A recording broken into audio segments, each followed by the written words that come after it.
Assalamualaikum dan selamat sejahtera. Hari ini kita sambung lagi pembelajaran Sains tingkatan 3 bersama saya Cikgu Taufik Ibrahim. Hari ini masih lagi bab 3 pengangkutan 3.2 sistem peredaran darah bahagian 4. So kita akan fokus kepada kepentingan menjaga kesihatan jantung. Okey, kita pergi tengok kepada standard pembelajaran yang ada pada 3.2 bahagian 4 ini. Kita ada satu sahaja, iaitu mewajarkan kepentingan mengekalkan jantung yang sihat. So kita akan bincang berkenaan dengan penyakit-penyakit jantung, punca penyakit jantung dan macam mana cara kita nak kekalkan jantung yang sihat. Okey, pertama sekali kita pergi dahulu kepada kepentingan menjaga kesihatan jantung. Untuk pengetahuan awak semua, penyakit jantung dan strok merupakan punca kematian utama di dunia. Okey, pada tahun 2015 sebanyak 17.7 juta orang meninggal dunia akibat penyakit kardiovaskular, iaitu penyakit jantung dan penyakit strok. Ia merangkumi sebanyak 31% kematian seluruh dunia. So tengok gambar rajah di bawah ini. So 31% kematian seluruh dunia ini ialah berpunca daripada penyakit kardiovaskular. So pada tahun di Malaysia pula, sebanyak 16% kematian rakyat Malaysia adalah berpunca daripada penyakit jantung. So ini ialah statistik yang dikeluarkan pada tahun 2019 yang menunjukkan 5 punca kematian utama pada tahun 2018. Okey, dia menunjukkan bahawa pada tahun 2018 sebanyak 15.6%, iaitu hampir 16% kematian rakyat Malaysia adalah berpunca daripada penyakit jantung. Okey, so kalau tengok statistik dekat situ, lelaki lebih tinggi berbanding perempuan yang mengalami penyakit-penyakit jantung. Kerana apa? Kerana mungkin dari segi cara hidup lelaki ni lebih berbahayalah berbanding perempuan dari segi merokok, minum alkohol dan sebagainya. Okey, kita pergi kepada jenis penyakit jantung. Kita ada 7 jenis penyakit jantung yang kita akan bincang. Yang pertama sekali, penyakit jantung koronari. Yang kedua ialah penyakit jantung aritmia. Yang ketiga ialah penyakit jantung kardiomiopati. Yang keempat, kecacatan kongenital jantung. Yang kelima, endokarditis. Yang keenam, serangan kardiak. Yang ketujuh, penyakit injap jantung. So kita akan pergi satu persatu macam mana penyakit jantung ini berlaku dan apakah punca-punca dan kesannya kepada kesihatan kita. So kita pergi yang pertama, iaitu penyakit jantung koronari. So penyakit jantung koronari ni ialah paling kerap berlaku pada kita, dikenali dengan penyakit jantung tersumbat. So biasa kita dengar ialah penyakit jantung tersumbat. Okay, salur darah tersumbat dengan plak yang berlebihan di dalam jantung. So kalau tengok gambar rajah di bawah ini, so inilah keadaan di mana salur darah di dalam jantung itu tersumbat dengan plak-plak yang berlebihan. So salur arteri akan menyempit disebabkan oleh plak tadi. So apabila salur arteri itu menyempit, oksigen dan nutrien tidak dapat dibekalkan kepada jantung sebab darah tak boleh lalu. So dalam darah tu ada oksigen, ada nutrien dan sebagainya. Jadi oksigen dan nutrien tadi tidak dapat dibekalkan kepada jantung. So serangan jantung mungkin boleh berlaku. So puncanya apa? Puncanya ialah daripada segi pemakanan tidak seimbang. Kita makan makanan yang tidak seimbang, kurang bersenam, obesiti, berat badan berlebihan, ataupun kita ni merokok. Okey, kita pergi pula kepada penyakit yang kedua, iaitu penyakit jantung aritmia. So penyakit jantung aritmia ini, degupan jantung yang tidak normal. Isyarat elektrik yang dibekalkan kepada otot jantung tidak berfungsi dengan baik. Jantung kita berdegup disebabkan oleh adanya isyarat elektrik yang dibekalkan kepada jantung. Jadi isyarat elektrik ini yang dibekalkan kepada otot jantung tidak berfungsi dengan baik, menyebabkan jantung itu akan berdegup laju atau perlahan tanpa sebab munasabah. Tiba-tiba saja dia laju, tiba-tiba saja dia perlahan. So menyebabkan rima jantung itu berubah. Pesakit akan sering berasa berdebar ataupun rasa tidak sedap hati. So perubahan degupan jantung biasa disebabkan oleh kerap bersukan, darah tinggi dan tidur yang tidak mencukupi. So yang ketiga, kita pergi kepada kardiomiopati. Apa kardiomiopati? Masalah pada otot jantung. Iaitu jantung akan membesar ataupun tebal dan lebih keras berbanding jantung yang normal. So apabila terjadinya keadaan macam ini, dia akan menyukarkan jantung mengepam darah ke seluruh badan. So kesannya akan menyebabkan kegagalan jantung, degupan jantung akan jadi tidak normal, masalah injap jantung ataupun serangan kardiak. So puncanya apa? Puncanya ialah dari segi kita ni ada tekanan darah tinggi, ada jangkitan kuman pada jantung dan juga disebabkan oleh penyakit keturunan. Okey, seterusnya kita pergi kepada kecacatan kongenital jantung. Okey, apa dia maksud kecacatan kongenital jantung? Okey, berlaku kepada bayi sejak dalam kandungan. Biasanya kita sebut sebagai penyakit jantung berlubang. lubang. Okey, so berlaku pada dinding, pada injap, pada otot jantung dan salur darah sekitar jantung. So lubang itu akan berlaku di dinding, ada di injap, ada di otot jantung dan ada di salur darah sekitar jantung.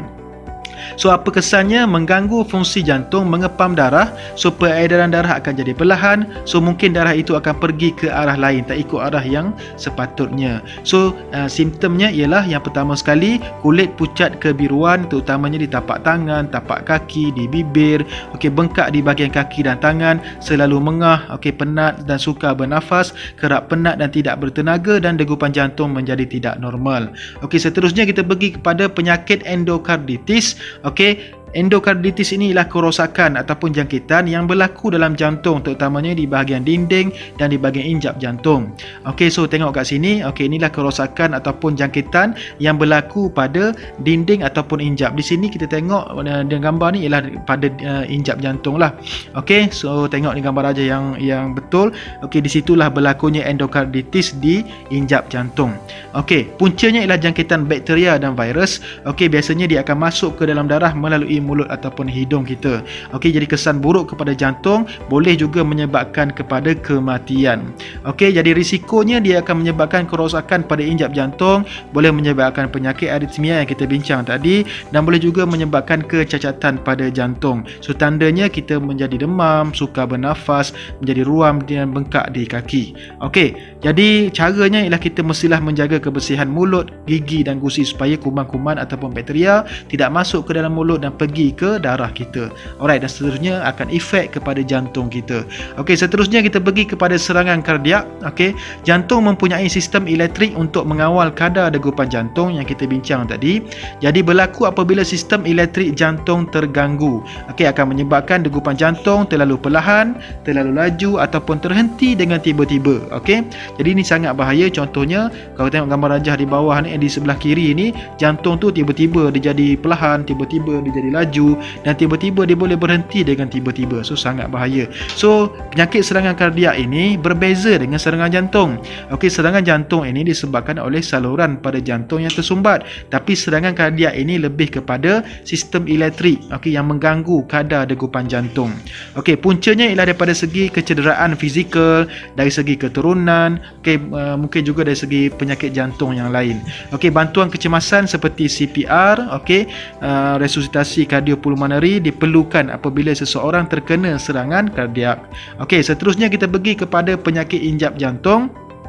So penyakit injap jantung ini terbahagi kepada 3 jenis. Yang pertama regurgitation, yang kedua ialah mitral valve prolapse, okey, yang ketiga ialah stenosis. Okey, kita pergi satu persatu. Regurgitation ialah darah yang kembali masuk ke jantung pada arah yang salah, sepatutnya ke kiri tapi dia pergi ke kanan, dia patah balik. Okey, contohnya macam ni lah, sepatutnya dia dari arteri turun ke ventricle. Okey, sepatutnya daripada ventricle akan naik ke aorta, tetapi darah itu naik balik ke atrium, daripada ventricle naik balik ke atrium, naik atas balik. Itu menyebabkan jantung darah itu salah arah, okey, dalam jantung. Okey, kalau mitral valve prolapse pula ialah injap yang rosak dan tidak dapat tertutup dengan rapat. Injap ini dia kena tutuplah rapat, tapi bagi penyakit ini dia tidak tertutup dengan rapat. Okey, kalau tengok gambar rajah kat sini, apabila injap tidak tertutup dengan rapat, so dia akan menyebabkan darah tadi akan patah balik.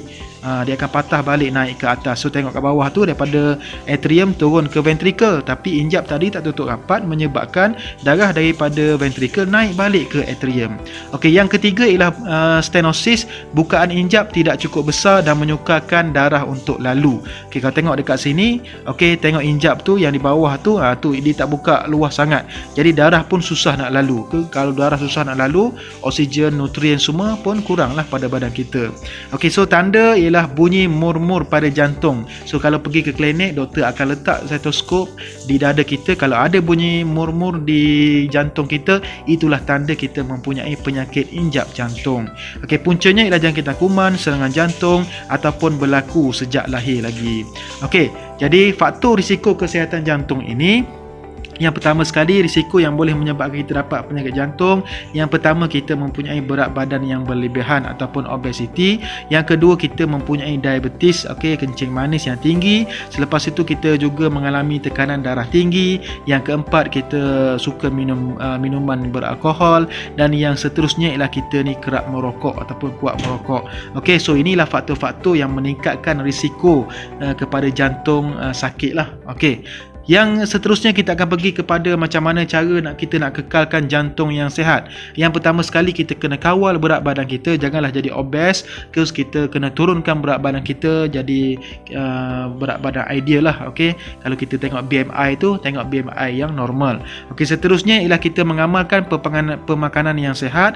Kalau di Malaysia kita ada pinggan sihat Malaysia, suku-suku separuh. Maknanya suku protein, suku sayuran, suku separuh sayuran dan sebagainya. So itu ialah pinggan sihat Malaysia. So kita kena amalkan pemakanan yang sihat.